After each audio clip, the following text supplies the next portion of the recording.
ரொம்ப நாளாக கேட்டுக்கிட்டே இருக்கீங்க சாம்பார் தூள். இன்னைக்கு நம்ம கிச்சனில் சாம்பார் தூள் தான் பண்ண போகிறோம். மசாலா வறுக்கிறதுக்கு எப்பயுமே நல்லா அடிகனமான பாத்திரம் வச்சு மசாலா வறுக்கணும்.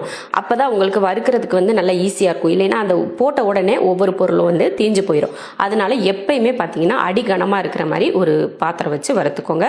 நம்ம ஃபஸ்ட்டு வறுக்க போகிறது வந்து மல்லி. நான் வந்து 250 கிராம் மல்லி எடுத்திருக்கேன். வரமல்லி சேர்த்துடலாம். நல்ல மணம் வரும். லைட்டாக ரொம்ப கருக விடக்கூடாது. லைட்டாக மணம் வரும் மல்லி வறுத்து, அந்த மாதிரி வறுத்து எடுத்துக்கலாம். மல்லி பார்த்தீங்கன்னா நல்லா மணம் வர ஆரம்பிச்சிருச்சு. இப்போ இறக்கிடலாம். இது இறக்கி ஒரு பாத்திரத்துக்கு மாற்றிக்கலாம். இது போல் ஒரு அகலமான பாத்திரத்தில் கொட்டி வச்சிட்டிங்கன்னா சீக்கிரமாக ஆறிடும். அடுத்து மிளகு 50 கிராம், அதையும் வறுத்துக்கலாம். லைட்டாக சூடாகி கொஞ்சம் வந்தால் போதும். மிளகும் பார்த்தீங்கன்னா நல்லா வறுத்தாச்சு. இப்போ இதையும் மாற்றி வச்சிடலாம். அடுத்து சீரகம் 50 கிராம், இதை வறுத்துடலாம். லைட்டாக மறுக்கும், அந்த சூடாகிறதுக்காக தான். இல்லைன்னா நமக்கு அரைக்கிறப்ப வந்து நல்லா அரைப்படாது இல்லைங்களா. இந்த மாதிரி மொறுமொறுப்பாக இருக்கிற மாதிரி வறுத்துட்டு நம்ம அரைச்சாதான் நல்லா பவுடர் ஆகும். அதுக்காக தான் நம்ம வீட்டில் அரைக்கிறதுனால நம்ம நல்லா வறுத்துக்கணும். நிறைய இதை விட நிறைய நம்ம 1 கிலோ இந்த மாதிரியெல்லாம் நம்ம பவுடர் பண்ண போகிறோம் அப்படின்னா நல்லா வெயிலில் காய வச்சுட்டு அதுக்கப்புறமா நீங்கள் அரைச்சி எடுத்துக்கலாம். நம்ம கொஞ்சமாக பண்ணுறதுனால வறுத்துக்கலாம். சீரகமும் வறுந்தாச்சு. இப்போ இதையும் மாற்றி வச்சிடலாம். அடுத்து கடுகு சேர்த்துக்கலாம். ஒரு 20 கிராம் அளவுக்கு கடுகு. கடுகு வந்து நல்ல படப்படன்னு வெடிச்சு வரும் பாருங்க. அந்த டைம்ல எடுத்துக்கலாம். பாருங்க நல்லா வெடிக்க ஆரம்பிச்சிருச்சு பாருங்க கடுகு. கடுகு வறுக்கிறப்போ இந்த மாதிரி படப்படன்னு வெடிச்சு வரணும். அப்போதான் நம்ம நல்லா வறுத்துருக்கோம் அப்படின்னு அர்த்தம். பாருங்க அவ்வளோதான், நல்லா வறுத்தாச்சு. இப்போ எடுத்து மாற்றி வச்சிடலாம். அடுத்து வெந்தயம், ஒரு 15 கிராம் அளவுக்கு வெந்தயம். வெந்தயமும் அது போல தான், கடுகு எப்படி வெடிச்சதோ அதே போல் வெந்தயமும் வெடிக்கும். பாருங்க வெந்தயம் நல்லா பொரிஞ்சு நல்லா கலரும் மாறி வந்துருச்சு. இப்போ வெந்தயத்தை எடுத்துடலாம். அடுத்து கடலைப்பருப்பு சேர்த்துக்கலாம். அது ஒரு 30 கிராம் அளவுக்கு சேர்த்துக்கிறேன் கடலைப்பருப்பு. துவரம்பருப்பும் அதே அளவு 30 கிராம். ரெண்டையும் ஒன்றா போட்டே வறுத்துக்கலாம். இப்போ வறுத்துடலாம். நம்ம எப்பயுமே பருப்பு வந்து சாம்பார் தூள் குழம்பு தூளுக்கெல்லாம் பருப்பு வறுத்து போடுறது வந்து அதிக பருப்பெல்லாம் சேர்த்துக்காதீங்க. நம்ம நார்மலாக போடுற அந்த மிளகு சீரகத்தை விட அது கம்மியான அளவு இருக்கிற மாதிரியே நீங்கள் சேர்த்துக்கிட்டிங்கன்னா தான் உங்களுக்கு நல்லாயிருக்கும். இல்லைன்னா நம்ம சாம்பார் தூள் வந்து குழம்பு செய்கிறப்ப என்ன ஆகும்னா பொங்கிட்டே வரும் அந்த பவுட்ரு போட்டதுக்கு அப்புறமா. அதனால தான் அதிகமாக பொங்காமல் இருக்கணும்னா பருப்புகளை கம்மி பண்ணிக்கணும். அதே சமயம் சீக்கிரமாக கெட்டி சேர்ந்துடும் குழம்பும். பருப்பு வந்து எந்த அளவுக்கு சேர்க்குறோமோ அதே பொறுத்து தான் நம்ம குழம்பு வந்து ரொம்ப குழப்பாக ஆகும் பார்த்தீங்களா, அந்த மாதிரி ஆகாமல் இருக்கும். முடிஞ்ச வரைக்கும் பருப்புங்களை வந்து கம்மி பண்ணிக்கோங்க. அதே போல் மசாலா வந்து நம்ம பவுடருக்கு அரைக்கிறப்போ எண்ணெய் விட்டெல்லாம் நம்ம வறுக்கக்கூடாது. வெறும் கடாயில் தான் வறுக்கணும். எண்ணெய் விட்டு அரைச்சிங்கன்னா கொஞ்ச நாளிலேயே அந்த மசாலா பொடி வந்து ஒரு மாதிரி சிக்கு வாடை அடிக்கிற மாதிரி இருக்குன்னு சொல்லுவாங்க பார்த்தீங்களா, அந்த மாதிரி வாடை அடிக்க ஆரம்பிச்சிடும். அதனால முடிஞ்ச வரை நீங்கள் வந்து எண்ணெய் இல்லாமல் வெறும் கடாயில் வறுத்துக்கோங்க. அதே போல் ஈரப்பதமும் இருக்கக்கூடாது. நம்ம பவுடர் அரைக்கிற வரைக்குமே ஈரப்பதம் இருக்கக்கூடாது.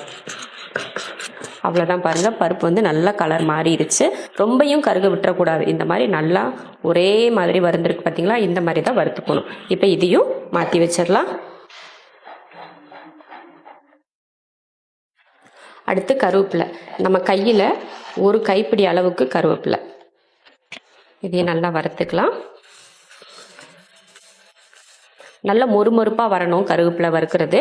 அப்போ நீங்கள் வீட்டில் காஞ்ச கருவேப்பிலை எடுத்து வச்சுருந்தீங்கன்னா கூட நீங்கள் அதையே கூட லைட்டாக சூடு பண்ணிவிட்டு நீங்கள் இது கூட சேர்த்துக்கலாம்.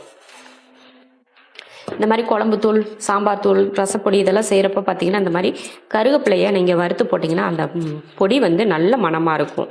அதுக்காக தான் முடிஞ்ச வரைக்கும் நல்லா அந்த பச்சை இல்லாமல் நல்லா வறுத்துக்கணும். மொறுமொறுப்பாக இருக்கணும் இலை வந்து.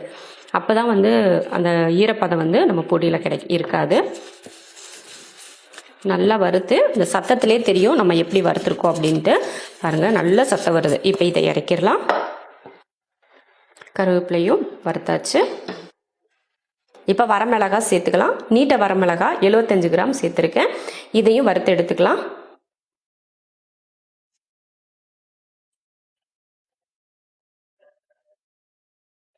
வரமிளகாயும் பார்த்தீங்கன்னா நல்லா வறுத்தாச்சு. இப்போ இதையும் மாற்றி வச்சிடலாம். இப்போ வந்து 50 கிராம் காஷ்மீரி மிளகாய் போட்டுக்கலாம். எதுக்காக இந்த மிளகாய் சேர்த்துருக்கோம் அப்படின்னு பார்த்தீங்கன்னா, நம்ம சாம்பார் தூளில் வந்து நல்ல கலர் கிடைக்கணும் இல்லையா, அதுக்காக தான். இதையும் நல்லா வறுத்து எடுத்துக்கலாம். குழம்பு தூள் சாம்பார் தூள் பார்த்தீங்கன்னா நல்ல கலர் கிடைக்கும். கொஞ்சம் ஓரளவுக்கு அந்த மஞ்சள் ரெட்டும் கலந்து இருக்கிற மாதிரி இருக்கும். நம்ம கடையில் வாங்குறோம் இல்லையா சாம்பார் தூள், அதே கலர் கிடைக்கும். அதுக்காக தான். அவ்வளோதான். மிளகாயும் நல்லா வறுத்தாச்சு. இதையும் மாற்றி வச்சிடலாம். 2 மிளகாயும் சேர்த்து பார்த்தீங்கன்னா 125 கிராம். இந்த மிளகாய் வந்து சாதாரண மிளகாய் வந்து 75 கிராம், காஷ்மீரி மிளகாய் வந்து 50 கிராம், ரெண்டும் சேர்த்து 125 கிராம் சேர்த்துருக்கேன். நான் வந்து உங்களுக்கு தனித்தனியாக தெரியணும் அப்படின்றதுக்காக தான் தனித்தனியாக வறுத்து கொட்டி வச்சுருக்கேன். அடுத்து நம்ம கையில் இந்த மாதிரி எடுத்தால் ஒரு கைப்பிடி அளவுக்கு இந்த மாதிரி ஒரு பிடி இருக்கணும். அந்த கல் உப்பு சேர்த்துக்கோங்க. கல் உப்பு தான் சேர்க்கணும். இதையும் வறுத்துடலாம்.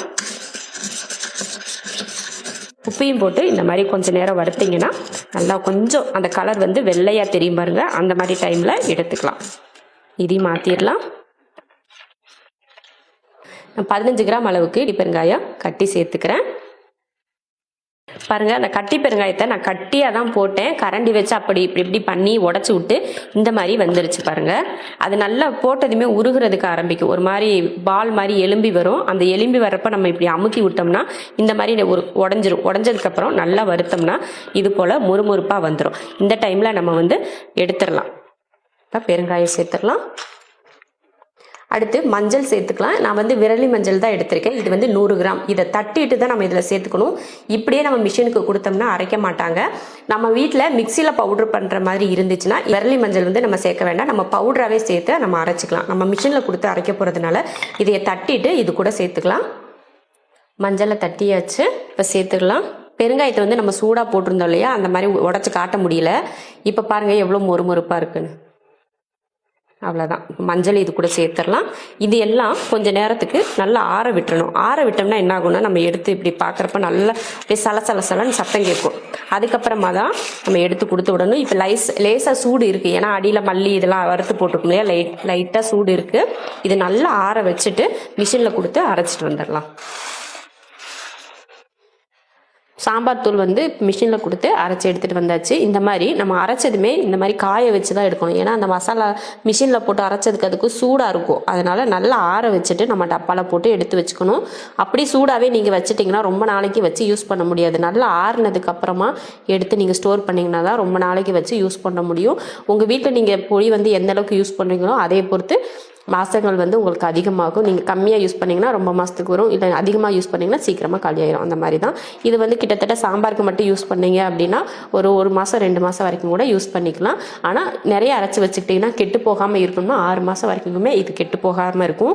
நீங்கள் ஸ்டோர் பண்ணி வைக்கிறது வந்து சில்வர் டப்பாவில் போட்டு ஸ்டோர் பண்ணுங்கள். இல்லைன்னா கண்ணாடி ஜாரில் போட்டு நீங்கள் வந்து ஸ்டோர் பண்ணிங்கன்னா இந்த மனமும் சரி அந்த கலரும் சரி மாறாமல் அப்படியே இருக்கும். அவ்வளோதான். சூப்பராக இதே போல் நீங்களும் சாம்பார் தூள் செஞ்சு பார்த்துட்டு மணக்க சாம்பார் செஞ்சு சாப்பிடுங்க.